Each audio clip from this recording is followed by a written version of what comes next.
Samajwadi party और Samajwadi party के संस्थापक मुलायम सिंह यादव, उसके शीर्षस्थ नेता मुलायम सिंह यादव, जब एक अबला नारी का बलात्कार होने पर उसके जो दोषी हैं, जो बलात्कारी हैं, उनके लिए ये बोल सकते हैं कि बच्चे हैं, गलतियां हो ही जाती हैं, बच्चों से गलती हो ही जाती है। वही समाजवादी पार्टी जिसके एक और बहुत बड़े मजबूत स्तंभ जो उनके नेता हैं आजम खान साहब, वो एक महिला के लिए, जया प्रदा के लिए जो सांसद हैं, सांसद का चुनाव लड़ रही हैं, उनके लिए ऐसी अभद्र भाषा का प्रयोग कर सकते हैं कि इनकी चड्डी का रंग कैसा है। हमें तो बोलते हुए भी शर्म आती है, लेकिन ये कोट करना जरूरी है।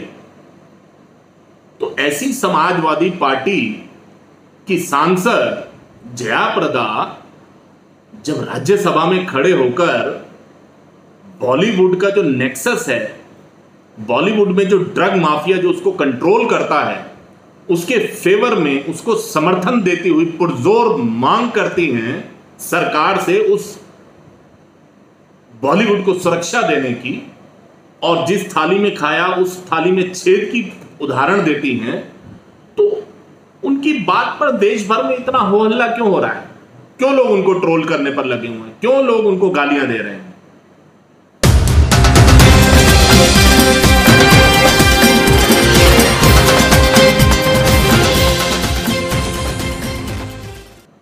नमस्कार दोस्तों, दृष्टिकोण के इस मंच पर आपका स्वागत है और मैं हूं आपके साथ दुष्यंत चोपड़ा। कल से देश भर में एक नया बवाल मचा हुआ है। राज्यसभा का सत्र शुरू हो चुका है और राज्यसभा में जब कल जया प्रदा, जो समाजवादी पार्टी की राज्यसभा सदस्य हैं, उन्होंने भाजपा के सांसद रवि किशन के बयान के ऊपर प्रतिक्रिया जाहिर करते हुए जिस पुरजोर तरीके से बॉलीवुड के माफिया के ऊपर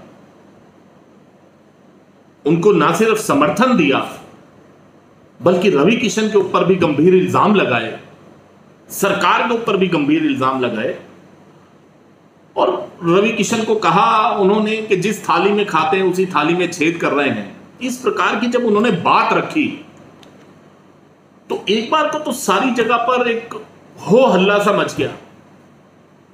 वो खुद तो ट्विटर पर नहीं है, लेकिन उनके हस्बैंड श्रीमान अमिताभ बच्चन, जो इस सदी के महानायक माने जाते हैं, वो तो ट्विटर पर हैं। वो ट्रोल किए जाने लगे। सोशल मीडिया पर तरह तरह से पुरानी जया बच्चन के बयान और पुरानी बातें निकाल कर लाई जाने लगे कि किस तरह से ये कितनी ज्यादा रूड व्यवहार करती हैं अपने प्रशंसकों से, आम जनता से, अपने स्टाफ के साथ। क्या क्या चीजें खोद खोद कर सोशल मीडिया पर नहीं निकाल दी गई।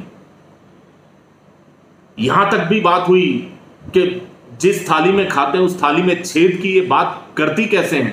आज ये जिस समाजवादी पार्टी की राज्यसभा सदस्य के तौर पर ये बॉलीवुड माफिया के फेवर में बयान दे रही हैं, इस पार्टी में उनको लाने वाले कौन थे और उनको सांसद अभी तिबारा से सांसद बनाने वाले कौन थे?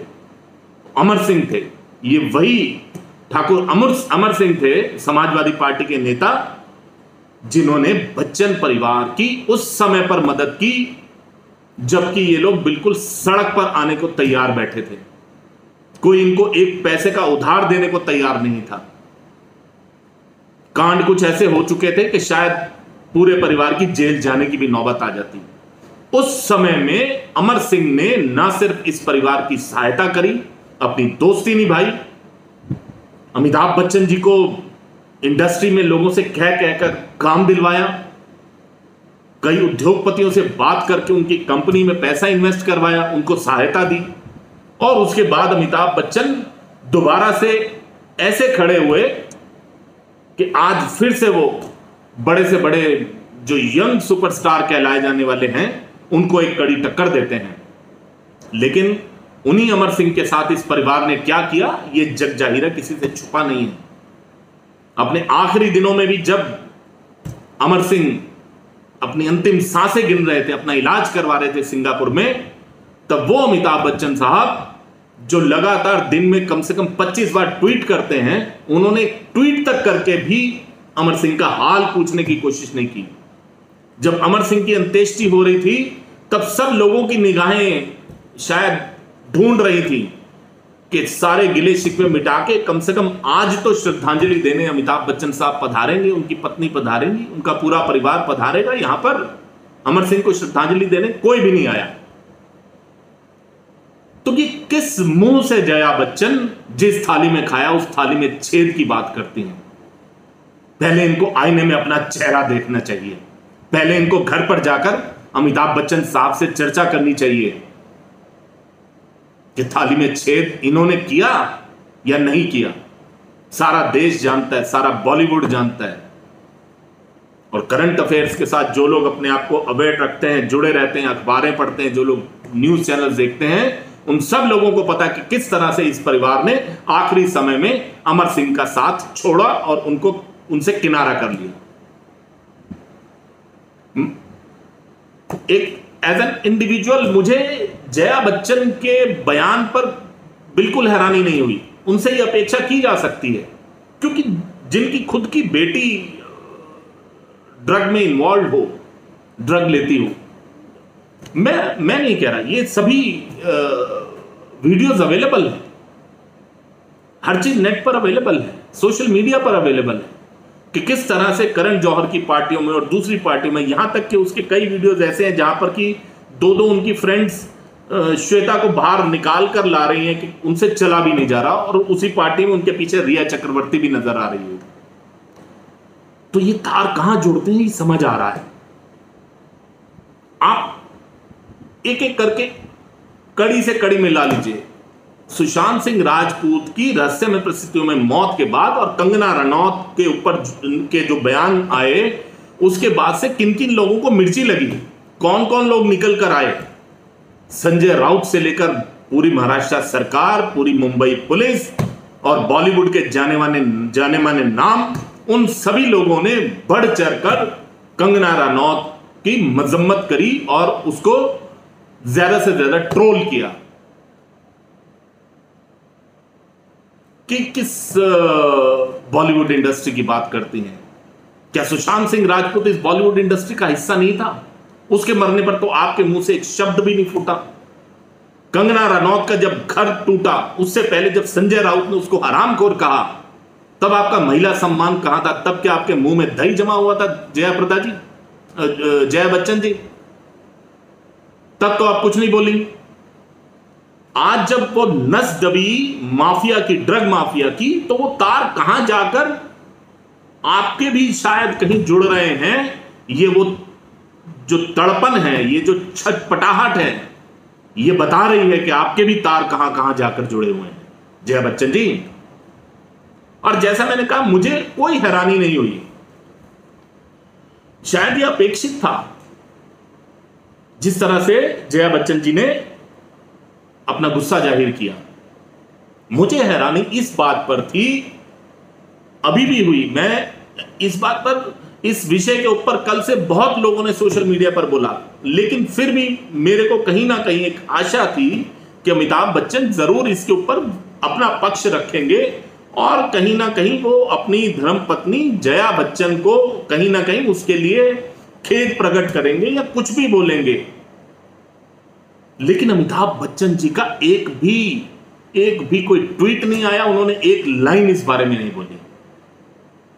अमिताभ बच्चन जी, ये वही देश है जहां 1984 में, जबकि सोशल मीडिया नहीं था साहब, उस टाइम पर भी जब पुनीत इस्सर ने आपके पेट में घूंसा मारा था, इस पूरे देश में लोगों ने यज्ञ और अनुष्ठान किए थे आपकी सलामती के लिए। ये वही देश है ये वही देश की जनता है जिसने आपको सुपरस्टार बनाया है।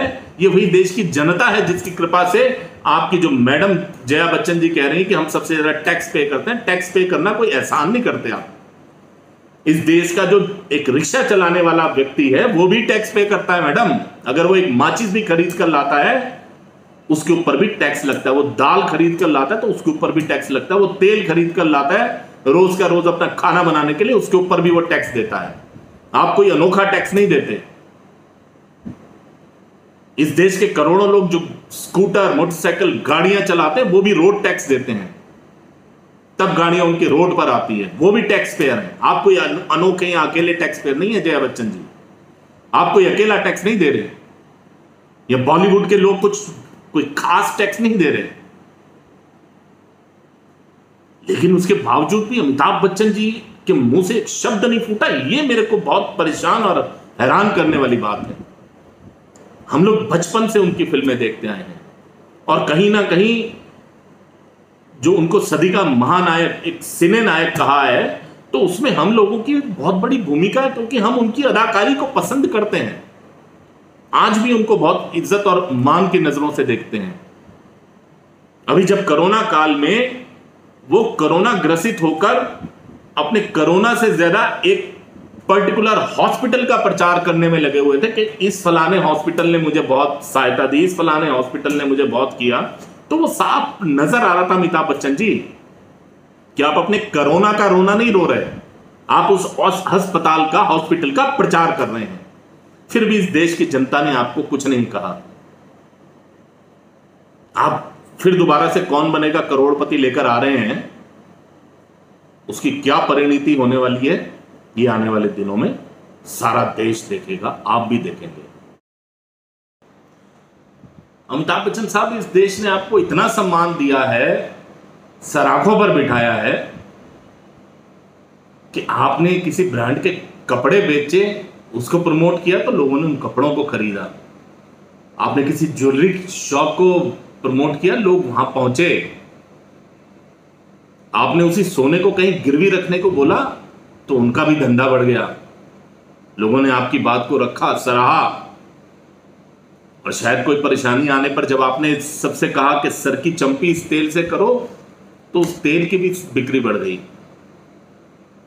कहीं ना कहीं उसमें आपका करिश्मा अगर शामिल था उनकी सेल्स बढ़ने में, तो लोगों का प्यार भी उसके अंदर घुला हुआ था। लोगों का सम्मान जो लोग आपके लिए करते थे, उसका भी उसके अंदर बहुत बड़ा योगदान था। लेकिन इस मसले पर अब आप देखिए, अमिताभ बच्चन साहब, जब आपने सुशांत सिंह राजपूत की जो मृत्यु हुई उसके ऊपर कुछ नहीं बोला, किसी ने कुछ नहीं कहा, कोई बात नहीं, आप मत बोलिए। संजय राउत ने आपकी फिल्म इंडस्ट्री की एक लड़की को हरामखोर कहा, आपने कुछ नहीं कहा, कोई बात नहीं, लोग भूल गए कि हर बात पर हर एक का बोलना जरूरी नहीं है। आपने कंगना रनौत के बयान के ऊपर जब उसका घर तोड़ दिया बीएमसी ने, आपने उसके ऊपर भी एक शब्द नहीं बोला, कोई ट्वीट नहीं किया। जनता ने तब भी बुरा नहीं माना अमिताभ बच्चन साहब, क्योंकि जैसा मैंने कहा, हर बात के ऊपर हर व्यक्ति का बोलना कोई जरूरी नहीं है। ठीक है, आपने नहीं बोला, नहीं बोला, लेकिन यहां मामला आपकी धर्मपत्नी का था। आपकी धर्मपत्नी ने इस देश के उच्च सदन में, राज्यसभा में खड़े होकर देश की सरकार को ललकारा है, देश की सरकार को कटघरे में खड़ा किया है। और जो माफिया, आपसे कुछ छुपा हुआ नहीं, आप भी जानते हैं कि किस तरह से बॉलीवुड के ऊपर ड्रग माफिया का और आईएसआई का जो आतंक है, उन्होंने किस तरह से इसके ऊपर कब्जा जमा रखा है, आपसे कुछ छुपा नहीं है। तो जैसे आप अभी तक बाकी मुद्दों पर चुप रहे थे, आपकी श्रीमती जी चुप रही थी, इस मुद्दे पर भी ना बोलती, कोई बात नहीं, बहुत लोग नहीं बोले, आप भी नहीं बोले, नो प्रॉब्लम, ना बोलते। लेकिन अब जबकि आपकी धर्मपत्नी जया बच्चन सदन में खड़े होकर इस ड्रग माफिया के फेवर में बोल रही हैं, तो आपका बोलना बनता है। देश आपकी ओर एक बहुत आशा भरी निगाहों से देख रहा, आपके प्रशंसक।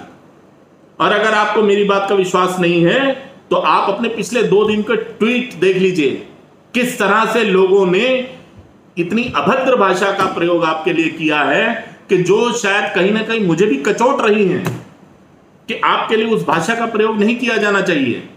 लेकिन अमिताभ बच्चन जी, फिर भी लोग आपको गालियां दे रहे हैं, आपको कोस रहे हैं। उसका एकमेव कारण जया बच्चन जी का सदन में ड्रग माफिया के फेवर में बोलना है। धृतराष्ट्र की तरह चुप बैठकर गलत का साथ मत दीजिए। अब आप भी एक पार्टी हो गए हैं इस मामले में। जब तक जया बच्चन जी नहीं बोली थी, आप भी नहीं बोले थे, कोई बात नहीं, अब आपका बोलना बनता है। आपको बोलना चाहिए, आपको अपना बयान देना चाहिए। देश आपके बयान का इंतजार कर रहा है अमिताभ बच्चन साहब। आपके लाखों करोड़ों प्रशंसक जो इस देश के कोने कोने में फैले हुए हैं, वो आपसे एक बयान की उम्मीद करते हैं। और मैं यही अपील अपने दर्शकों से भी करना चाहूंगा कि आप इस बात को अमिताभ बच्चन जी के ट्विटर हैंडल पर बोलिए, उनके फेसबुक पेज पर बोलिए कि उनको इस विषय पर बोलना चाहिए। और अगर आप हमारी बात से सहमत हैं तो कृपया लाइक, शेयर और कमेंट जरूर करिएगा। और अगर अभी तक आपने हमारे चैनल को सब्सक्राइब नहीं किया तो कृपया चैनल को सब्सक्राइब जरूर करिए और साथ वाले बेल आइकॉन के बटन को जरूर दबाइए ताकि हमारे हर आने वाले कार्यक्रम की सूचना समय रहते आप तक पहुंच पाए। बहुत बहुत धन्यवाद दोस्तों।